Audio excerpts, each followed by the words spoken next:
Hello friend, hi, this is your guide. Today we are going to discuss about the Insta PT 2020 exclusive.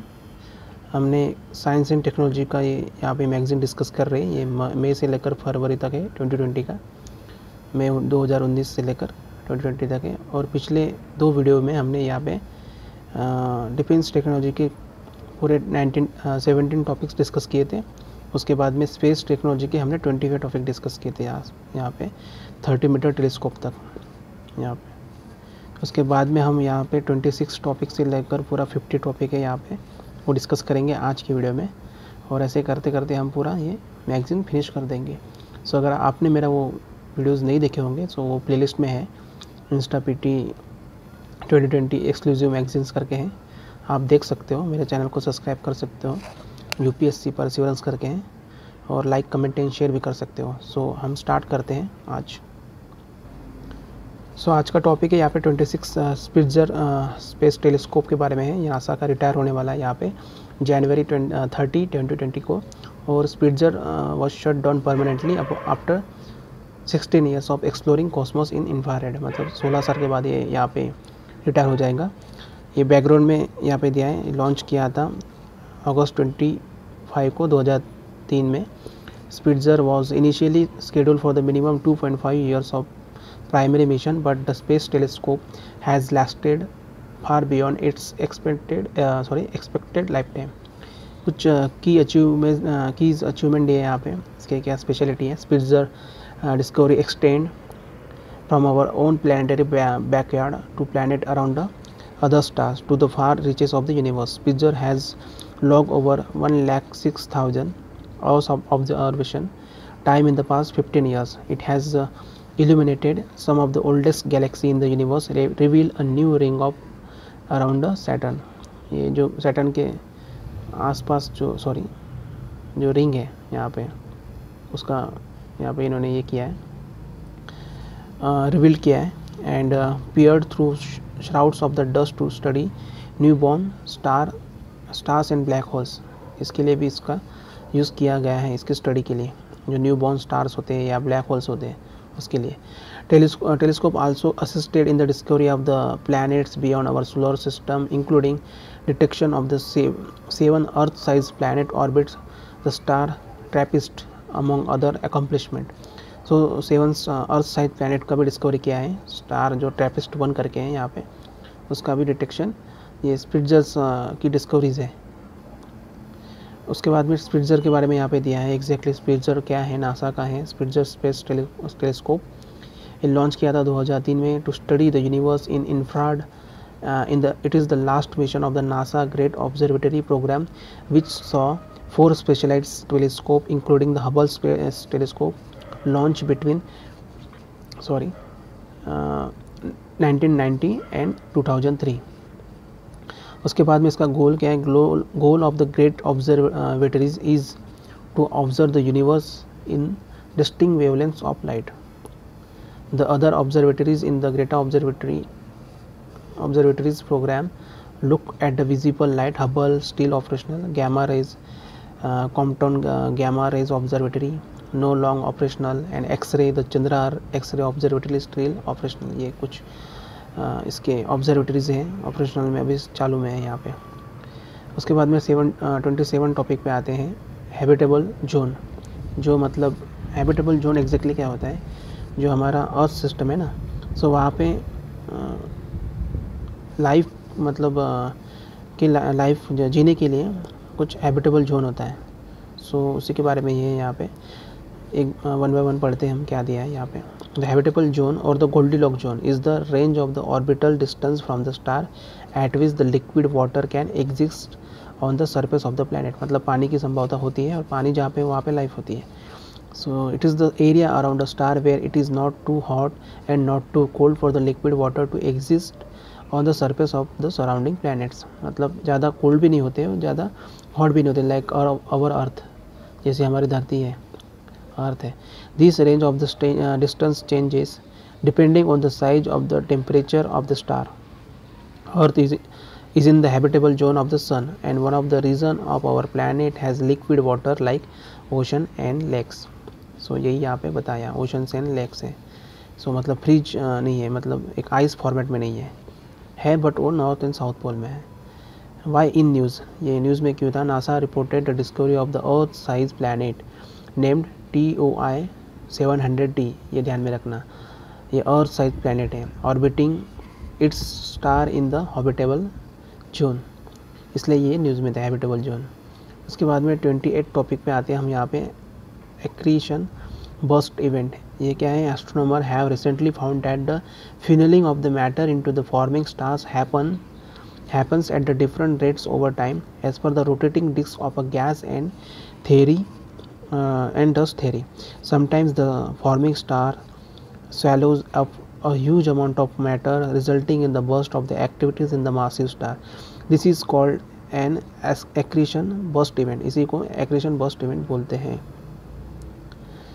सो यहाँ पे और कुछ दिया है यहाँ पे, इट इज़ इनक्रेडिबली रेयर, ये बहुत मतलब रेयर होता है। Only 3 such event have been observe out of all the billions of the massive stars in the Milky Way, मतलब ओनली 3 इवेंट ही हुए हैं दिखे ऐसे। नीड फॉर दिस अंडरस्टैंडिंग, मतलब क्या ज़रूरत है इसकी समझ के लिए? Astronomers don't yet fully understand how massive stars in our galaxy are formed. So far, observations have only yielded some pieces of the puzzle. This is because of the nearly all the unknown massive stars in our galaxy are located very far away from our solar system. They also form in the close proximity to the other massive stars, making it difficult to study the environment where they take shape. So the rotating disk theory helps in understanding this event. With this, the astronomer will able to develop and test theories to explain how high mass star gains their mass. मतलब कैसे gain करते हैं high मास जो star होते हैं, उनका मास कैसे gain करते हैं। यहाँ पे M2O के बारे में दिया है, मेजर मॉनिटरिंग ऑर्गेनाइजेशन, ये क्या है? After first detection of the accretion burst in 2016, the astronomer from around the world agreed in 2007 to coordinate their effort to observe more.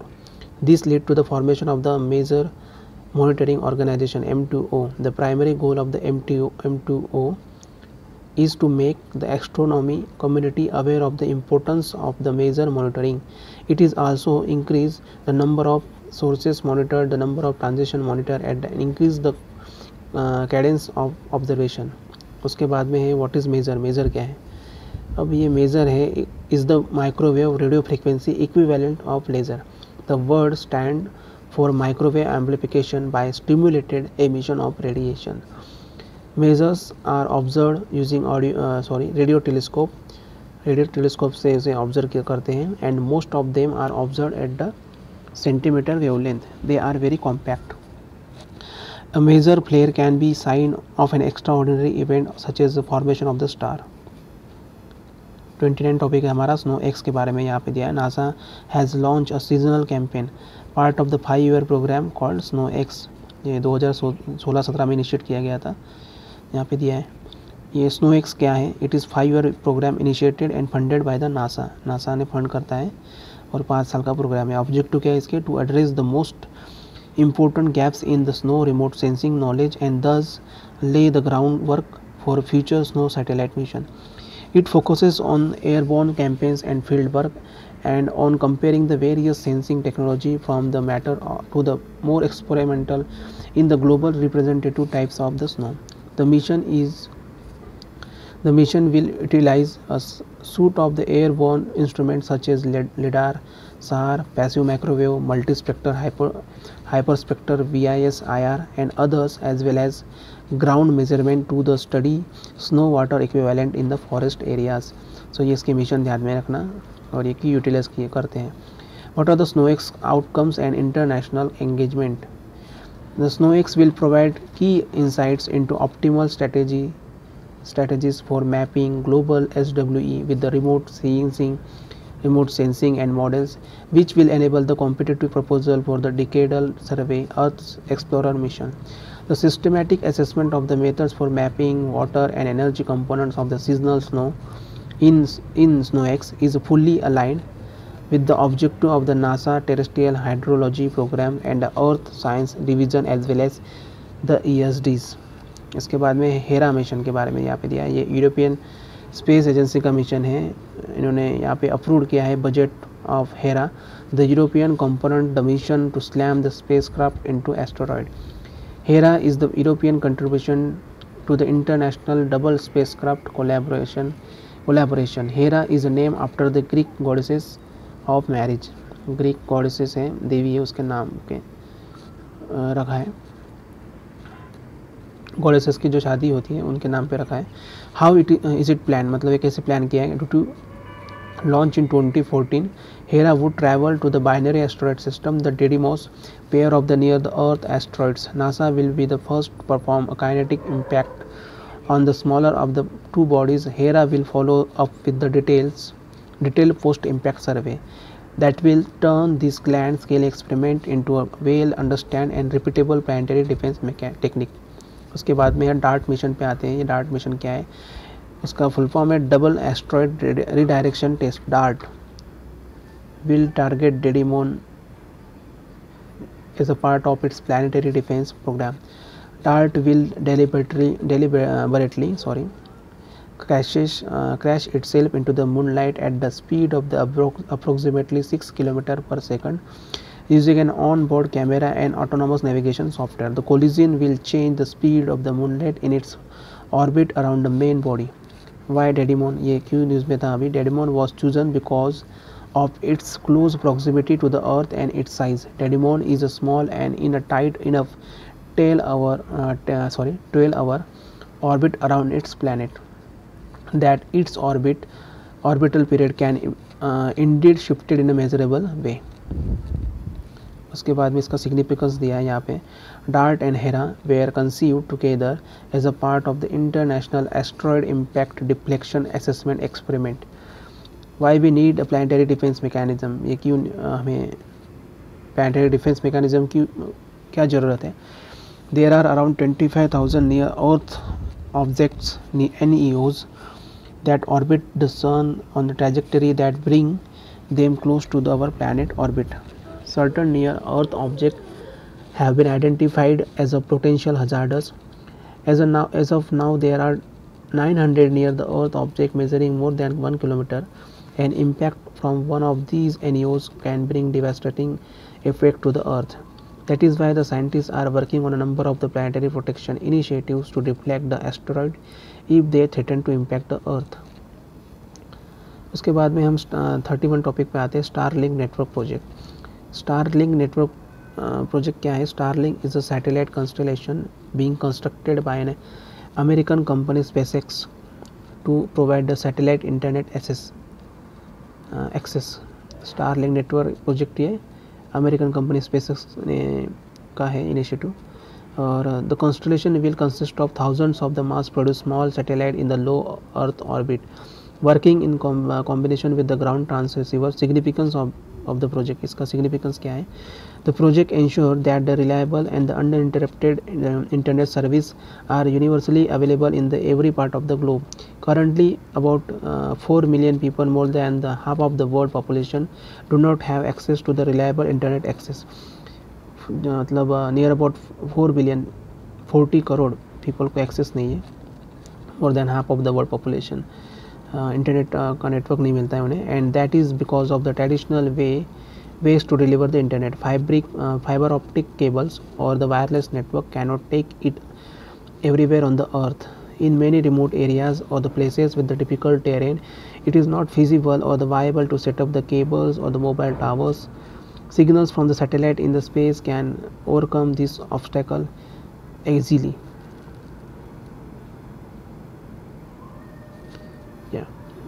एक बार मैं चेक कर लेता हूँ कि मतलब चालू है रिकॉर्डिंग या नहीं। समटाइम्स पॉज का बटन दब जाता है। Why use the low earth orbit instead of the geostationary? Geostationary orbit is located at the height of the 35,786 kilometre over the earth surface. मतलब ये 36,000 आप अप्रोक्सीमेटली कंसिडर करो। Directly above the equator, satellite in this orbit move at the speed of the about 11,000 km per hour and complete one revolution of the Earth in the same time that the Earth rotates one of its axis. To observe on the ground, therefore, the satellite in the geostationary orbit appears stationary. Advantage क्या? Signals from the geostationary orbit can cover the very large part of the Earth. Signals from the one satellite can cover a roughly third of the planet, and the 3 to 4 satellite would be enough to cover the entire earth. Also because they appear to be stationary, it is easier to link them. मतलब बहुत सारे फायदे हैं इसके जियो stationery orbit को, मतलब ये entire अर्थ को कवर करता है. देन व्हाट्स द इशू, मतलब इशू क्या है. There is a time lag called latency, ये ध्यान में रखना है, between the user seeking data and the server sending data.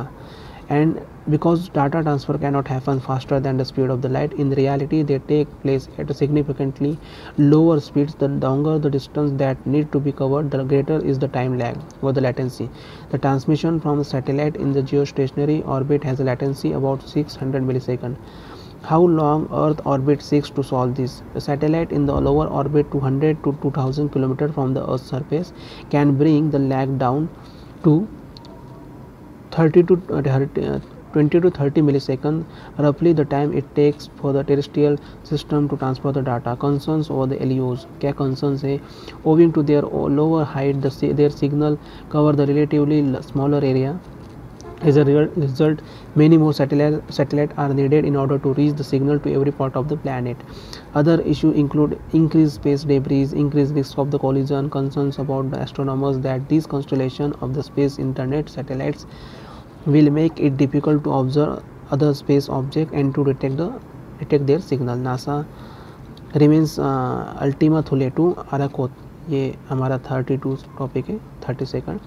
National Aeronautics and Space Administration NASA has recently renamed the farthest cosmic body, earlier named as Ultima Thule, अभी उसका नाम कर दिया एरोकोथ, और उसका मीनिंग होता है sky. The old name attracted, इसे अमेरिका में ऑर्कोथ बोलते हैं बहुत सारे लोकल लोग अमेरिकन्स. उसके बाद में यहाँ पे the old name attracted controversy because of the word Thule has been associated with the Nazis in the past, इसलिए कंट्रोवर्सी बना था, इसलिए नाम चेंज किया है इसे. On January 2019 NASA New Horizon spacecraft became the first explorer to find the past mysterious object Ultima Thule located some 4 billion miles from the earth. This is the historic flyby of the farthest, the quite possible the oldest and the cosmic body over the explored by the humankind. So यहाँ पे ये दिया है exactly picture में क्या है, Ultima Thule कहाँ पे है, उसका लोकेशन वगैरह दिया है, आप एक बार पॉज करके पढ़ सकते हो ये. उसके बाद में एक ही फैक्ट में आते हैं. अल्टिमा थुले अभी जो आरकोथ उसका नाम रखा है, is located in the Kuiper belt. Kuiper belt में से लोकेट किया है in the outer most region of the solar system beyond the orbit of the Neptune के बाहर है. It is measure the approximately 30 kilometre in diameter and is irregularly shaped. Ultima Thule has a reddish color, probably caused by the exposure of the hydrocarbons to sunlight over billions of the years. Reddish color का है Ultima Thule. Belongs to the class of the Kuiper belt object called cold classicals, which have nearly circular orbits with the low inclination to the solar plan. Background में क्या दिया, New Horizons was launched on 19 January 2006, has been traveling through the space from the past 9 years. New Horizon core science mission is to map the surface of the Pluto and the Charons to the study of the Pluto's atmosphere and take temperature readings. Fact क्या है for prelims के लिए, the Kuiper belt sometimes called Edgeworth. Kuiper belt is the region of the solar system beyond the planet extending from the orbit of the Neptune at 30 angstrom unit to approximately 15 angstrom unit from the sun. It is similar to the asteroid belt, but it is larger, 20 times as wide and 20 to the 200 times as massive. बहुत बड़े होते हैं ये. उसके बाद में 33 topic है हमारा asteroid impact deflection assessment, AIDA. ये क्या है, is a joint research mission है नासा का एंड यूरोपियन स्पेस एजेंसी का. It is aim to study the viability of diverting an asteroid by crashing the spacecraft into its surface. Project aim to deflect the orbit of the one of the two Didymos asteroid between the Earth and the Mars, with the observer craft gauging the effect of the impact more effectively than the ground-based observation could manage. ये दिया है यहाँ पे location exactly, आप यहाँ पे pause करके ये Didymos का लोकेशन देख सकते हो. उसके बाद में 34 टॉपिक में आते हैं नासा केपलर टेलीस्कोप मिशन के बारे में यहाँ पे दिया है. Transiting exoplanet survey satellite has discover a new planetary system called TESS object of interest TOI 2070. ये कहाँ पे लोकेट हुआ है? Is about 73 light years away from the earth. It is located in the constellation Pictor. ये ध्यान में रखना, Pictor is the constellation in the southern celestial hemisphere. उसके बाद में टेस्ट मिशन के बारे में यहाँ पे दिया है, हम पढ़ते हैं। ये नासा का मिशन है that will look for the planet orbiting the brightest stars in the sky. It was led by the Massachusetts Institute of Technology MIT with the seed funding from the global mission. का mission क्या है इसका? The will monitor at least 2 lakh stars form for sign of the exoplanet ranging from the earth sized rocky worlds to huge gas giants planet. TESS however will focus on the stars that are 30 to 100 times brighter than those of the Kepler examined. This will help astronomers better understand the structure of the solar system outside of our Earth and provide insight into the how our own solar system form. Orbit है यहाँ पे, TESS will occupy never before the use orbit high above Earth. The elliptical orbit called P2 is exactly half of the moon orbital period. This means the TESS will orbit Earth every 13.7 days में ये complete करता है। Sorry, ये कैसा work करता है? How it works? It will use the transit method to detect exoplanet. It watches the distant star for the small dips in the brightness which can indicate that the planet has passed in front of them. Repeated dips will indicate the planet passing in front of its star. This data has to be validated by repeated observation and verified by the scientists. Copernicus programme के बारे में यहाँ पे दिया है। ये is the most ambitious earth observation programme है ये। It will provide the accurate, timely and easily accessible information to improve the management of the environment, understand and mitigate the effects of the climate change and ensure the civil security. Copernicus is the new name of the Global Monitoring, Environment and Security Program, previously known as a GMES. इसे GMES करके बुलाते थे। This initiative headed by the European Commission in partnership with the European Space Agency और service provided by the Copernicus land management, the marine management, atmosphere, emergency response, security and climate change, ये services यहाँ पे provide करते हैं ये Copernicus mission.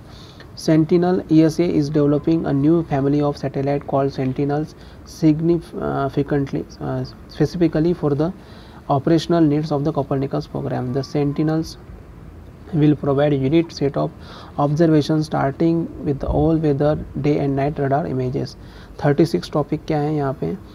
Saturn is the planet with the highest number of moons. Recently the discovery of the 20 new moons of the Saturn has made Saturn the planet with the highest number of moons, 82. क्या हुआ है? अभी पहले Jupiter के थे 79, अभी Saturn के 20 new moons find किए गए, यहाँ पे डिस्कवरी हुई है, इसलिए अभी सबसे ज़्यादा हाईएस्ट नंबर मून्स के सैटर्न के पास में है। यही यहाँ पे दिया है, ये अनाउंस किया था international astronomical union minor planet centre ने। उसके बाद में 37 टॉपिक पे आते हैं मीटियोर शॉवर्स के बारे में। Meteors are the bit of rock and ice that injected from the comets as they maneuver around their orbit around the sun. Meteor showers, on the other hand, are the witness when the Earth passes through the trails of the debris left by a comet or an asteroid.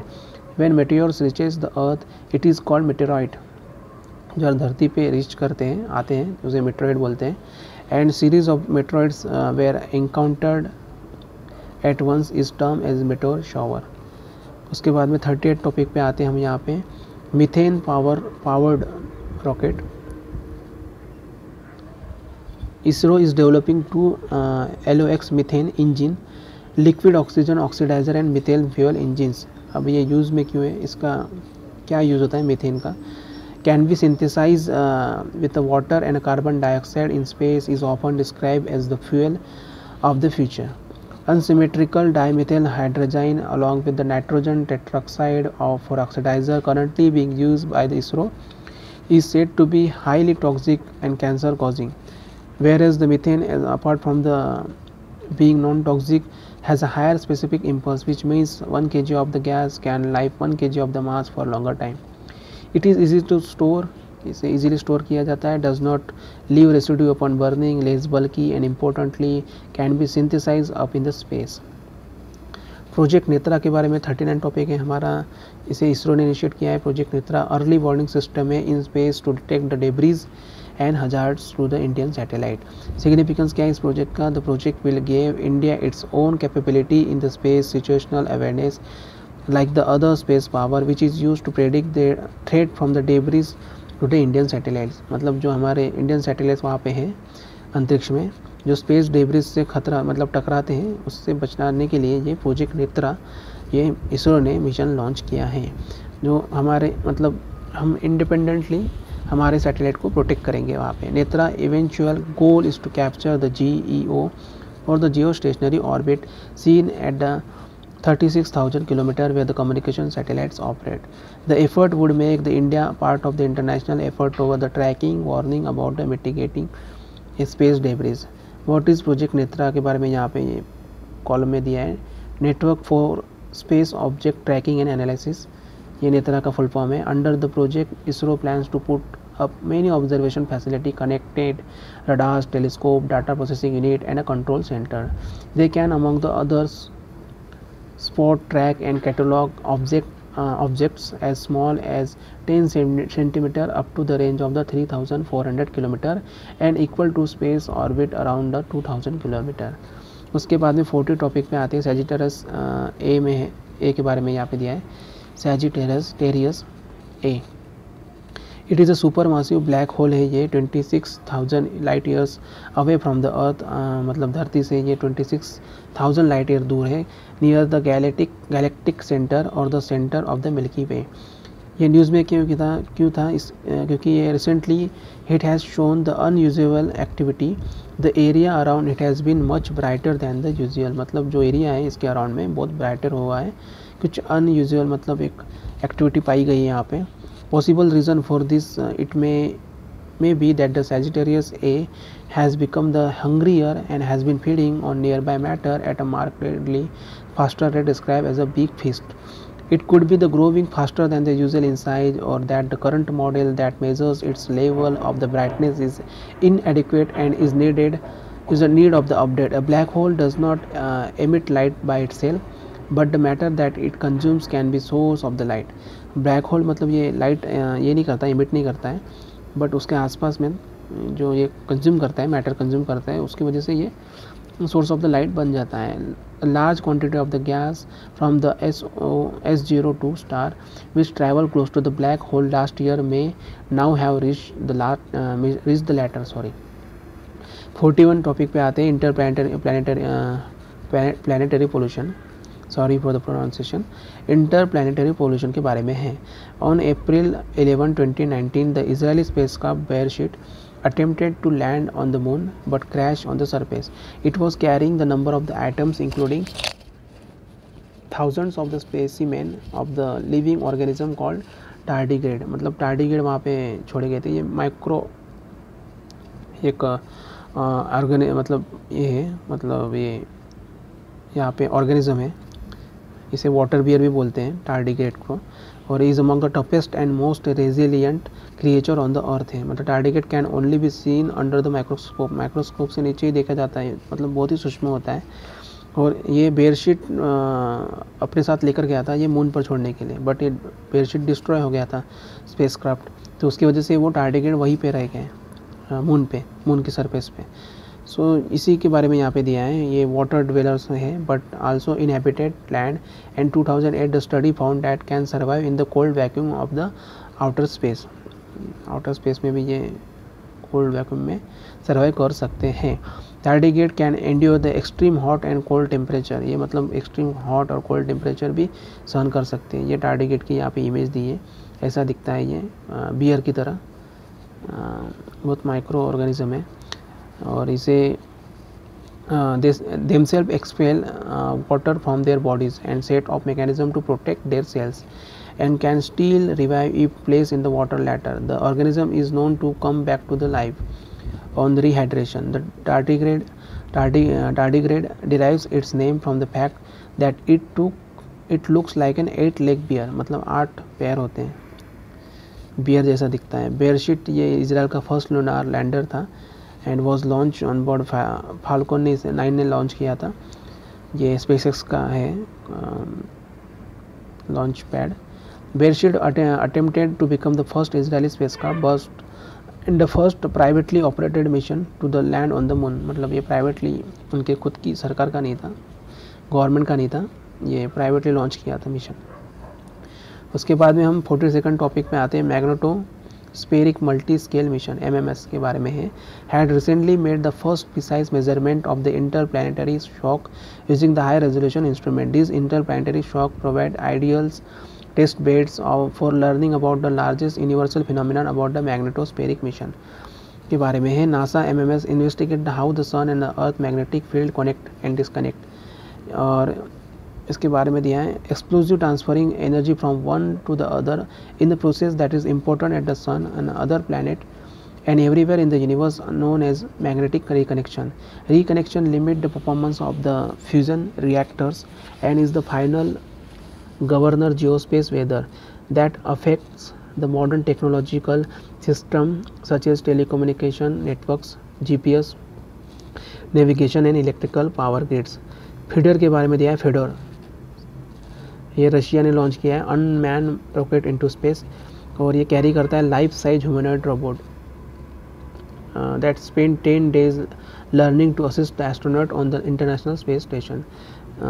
Known as a FEDER, which stand for the Final Experimental Demonstration Object Research. इसका ये full form है, ध्यान में रखना। सिर्फ आपको match the pair में पूछा जाएगा ये FEDER किस कंट्री से रिलेटेड है, बस इतना ही पूछा जाएगा आपको। Skybot F-850 is the first humanoid robot to be sent to the space by the Russia. और ये FEDER with size an adult can imitate movements of the human body has apparently embraced. His mission described himself as the assistant to the ISS crew. Background क्या है इसका? Is not the first robot to go into the space, ये पहला robot नहीं है। In 2011 NASA has spent Robonaut 2, a humanoid robot developed with the General Motors that had a similar aim of working in the high risk environment. 2013 में भी Japan ने send किया था small robot called किरोबो, ये ध्यान में रखना, कंट्री का नेम और एजेंसी का नेम और किसने भेजा था ये robot, along with the ISS first Japanese space commander. 44 topic पे आते हैं, ग्रेविटेशनल लेंसिंग के बारे में यहाँ पे पढ़ते हैं। नासा का है James Webb telescope as a sort of the time machine. Researchers plan to investigate how new stars are born with the help of the natural phenomenon called gravitational lensing.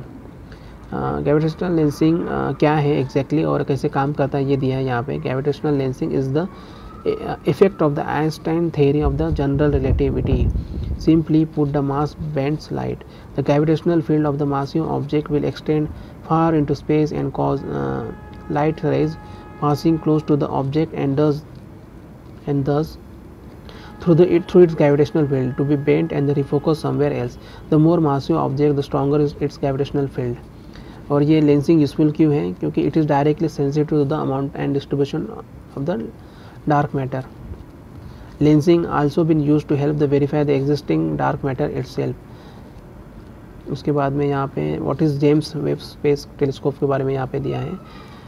इसे वेब भी बोलते हैं और JWST भी बोलते हैं। Is a large space based observatory है, optimize for infra wavelength which will complement and extend the discoveries of the Hubble Space Telescope.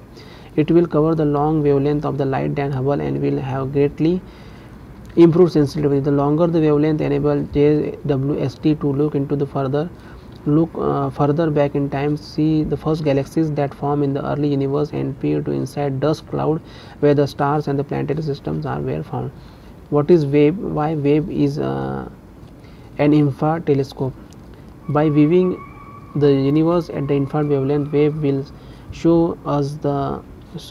shows us things never before seen by any other telescope. It is the only infrared wavelength that we can see the first stars and the galaxies form after the Big Bang, and it is with the infrared light that we can see the stars and the planetary system forming inside the cloud of the dust that are opaque to the visible light. उसके बाद में हम आते हैं हमारे 45th topic पे 45 जो Mars solar conjunction के बारे में यहाँ पे दिया है। Will be opposite sides of the sun. ये जो मार्स सोलर कंजंक्शन होते हैं opposite sides of the sun होते हैं। The sun expels hot and आयरस gas from its corona which extend far into space. During the solar conjunction, this gas can interfere with the radio signals, and when the engineer tried to communicate with the spacecraft at Mars, corrupting commands and resulting in unexpected behavior from this space explorer. When the Mars disappear for the enough behind the sun corona that there is an increased risk of the radio interference, engineers hold off the sending commands. Solar conjunction occurs every 2 years. हाइबुजा 2 के बारे में यहाँ पे दिया है. ये Japan का spacecraft है. Successfully made it second touch down the asteroid Ryugu on July 12, 2019, has become the first ever space probe to gather the material from beneath the surface of an asteroid. हाइबुजा ये mid सितंबर में यहाँ पे landed किया था on asteroid Itokawa. जो Itokawa asteroid है इस पर लैंड किया था. Manage to collect a sample in the form of grains of asteroidal material. It returned to the earth with the sample in June 2010, thereby becoming the first spacecraft to return asteroid sample to the earth for analysis. इसने sample भेजे थे अर्थ पर analysis करने के लिए, और ये first spacecraft था जो रिटर्न आया था, मतलब धरती पर. हाइबुजा ध्यान में रखना. हाइबुजा 2 के बारे में यहाँ पे दिया है. It is an asteroid sample return mission operated by the Japanese space agency JAXA. It was launched on 3 December 2040 and ये यहाँ पे क्या दिया है पता नहीं, प्रोनाउंसिएशन पता नहीं मुझे exactly.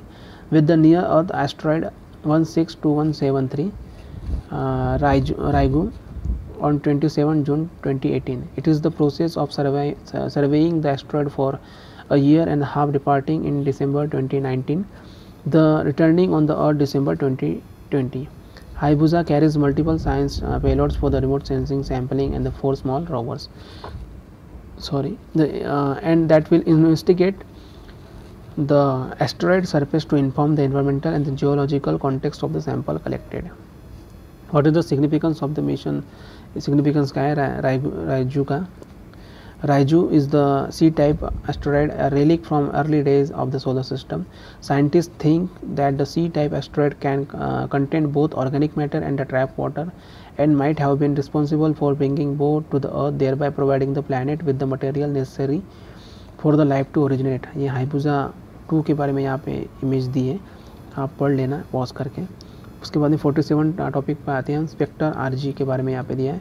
Is an Russian German high energy astrophysics space observatory. ये है Russian German high energy astrophysics space observatory.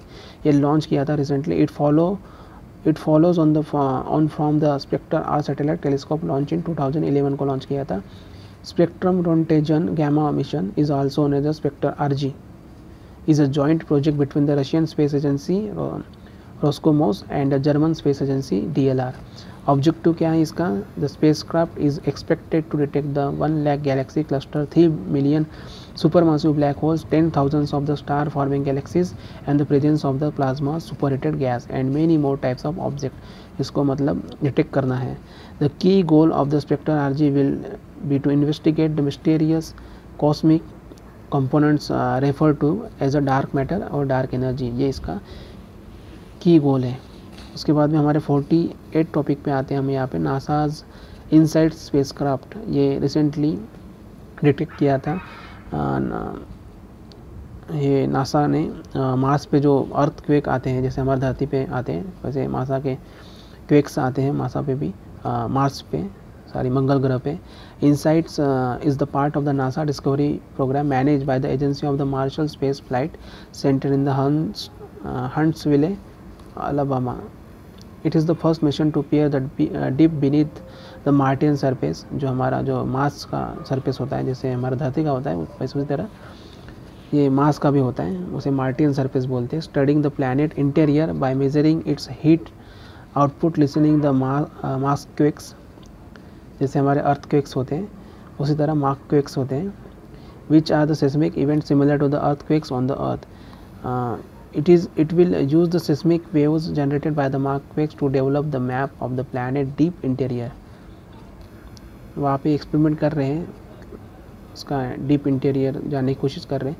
49th topic है हमारा नासा क्यूरियोसिटी रोवर के बारे में यहाँ पे दिया है. ये रिसेंटली डिस्कवर किया था high amounts of the methane in the air on Mars. Methane का मात्रा वहाँ पे ज़्यादा थी, ये डिस्कवर किया गया था मार्स में। And leading to excitement whether this was the indication of the life on the red planet, मतलब वो लाल ग्रह बोलते हैं ना मार्स को, वहाँ पे इंडिकेशन दे रहा था कि वहाँ पे मीथेन जहाँ पे पाया जाता है वहाँ पे लाइफ होती है, ऐसा यहाँ पे इंडिकेशन दिया था। और beneath its surface however later was confirm that the methane had fallen back to the usual levels. उसके बाद में मीथेन क्या है यहाँ पे दिया है, ये नेचुरली ओकरिंग गैस है। Most of the methane on the earth is produced in biological process, some of its microbes and some occurring as the underground natural gas. Methane can also be produced by abiotic process, occurs in the formation such as rocks, springs, aquifers. Studies have concluded that it was formed there by the chemical reaction between the carbon and hydrogen atoms at the low temperature. Once it released into the atmosphere, so either earth or Mars, methane is relatively short lived, मतलब बहुत कम time के लिए रहता है। NASA's Curiosity, ये car size robotic rover exploring the Gale crater on the Mars as a part of the NASA's Mars science laboratory mission MSL है। ये Curiosity rover था, रोबोटिक रोवर था। The rover goals include investigation of the Martian climate, geology, assessment of the weather, and the selected field site inside the Gale crater has ever offered environmental condition favorable microbial life, including the investigation of the role of the water, planetary habitability, studies in the preparation for the future human exploration। उसके बाद में हम हमारे 50 topic पे आते हैं, जो हमारा लास्ट टॉपिक है आज का। ये चैंगीज़ 4 के बारे में, चाइना का स्पेस क्राफ्ट है। उसका प्रोनाउंसिएशन, एग्जैक्टली प्रोनाउंसिएशन मुझे पता नहीं क्या प्रोनाउंस करते हैं। Name after the moon goddesses in the Chinese mythology, Chinese का जो माइथोलॉजी है उसमें इसे मून गॉडेसेस बोला है, चंद्रमा। Became the first ever craft to touch down on the far side of the lunar surface, जो डार्क साइड है जो हमें दिखता नहीं है, वहाँ पे इसने लैंड किया है चांगीज़ ने। की फाइंडिंग्स क्या है, China landed its probe in the Von Karman crater in the Aitken basin at the moon south pole में यहाँ पे लैंड किया है। Home to one of the largest impact crater known in the solar system. इस mission के बारे में यहाँ पे दिया है चैंगीज़ 4 के बारे में। Is the 4th mission in the countries lunar mission series which is being named after the Chinese moon goddesses. The tasks of the Chang'e 4 probe include the low frequency radio astronomical observation, surveying the terrain of the landforms, detecting the mineral composition, and measuring the neutron radiation and neutral atoms to study the environment on the far side of the moon. सो ये हमने यहाँ पे 25 topic discuss किए। उसके बाद में हम technologies and discoveries के बारे में यहाँ पे डिस्कस करेंगे हमारे नेक्स्ट पार्ट में। आई थिंक ये 4th पार्ट रहेगा। 3 पार्ट हमने, आज ये मेरा 3rd पार्ट था। सो ये साइंस एंड टेक्नोलॉजी की मैगज़ीन हम पूरी कंप्लीट करेंगे इनसाइड PT 2020 एक्सक्लूसिव इसी चैनल पर। मैंने प्लेलिस्ट बनाई है, आप जाकर चेक कर सकते हो। मेरे चैनल को subscribe, like, comment and share कर सकते हो। तब तक के लिए thank you so much, good night.